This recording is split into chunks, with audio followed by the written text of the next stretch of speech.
Bonjour à tous, c'est lundi, j'espère que vous passez un bon début de semaine. Si c'est pas le cas, on va pouvoir se consoler avec la nouvelle case du calendrier de l'Avent. Pour rappel, chaque jour jusqu'au 24 décembre, on ouvre une case et je vous présente une des nouveautés 2024 en termes de coaster.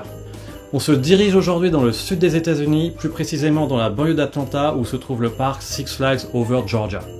Le coaster dont on parle aujourd'hui et qui n'a malheureusement pas encore de nom sera le premier exemplaire d'Ultra Surf Coaster Intamin au monde.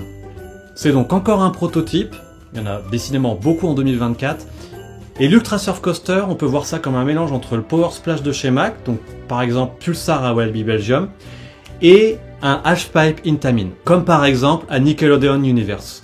Le layout est donc le même que sur les Power Splash, on a une ligne droite avec une spike de chaque côté, une zone de launch, un camelback et une zone de splash.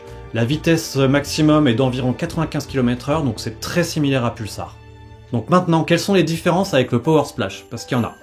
Premièrement, le train, qui est une planche de surf sur lequel on a deux groupes de sièges qui vont pouvoir spinner librement. Et la deuxième différence de taille, c'est que la zone de splash, elle ne sert pas du tout à freiner le train, ce sont juste des effets un peu comme on peut retrouver sur Shambhala.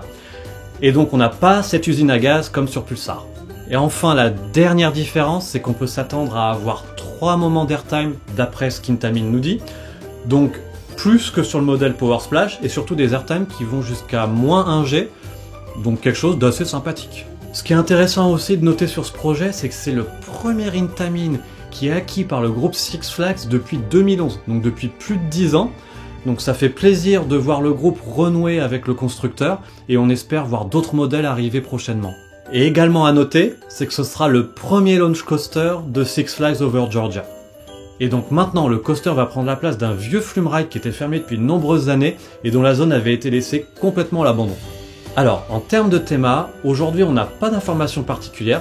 Comme c'est du Six Flags comme d'habitude, on peut s'attendre à un personnage DC Comics, mais aujourd'hui on n'a aucune officialisation particulière.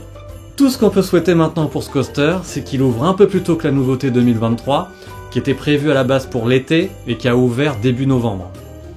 C'est tout pour moi, je vous donne rendez-vous demain pour une nouvelle case du calendrier.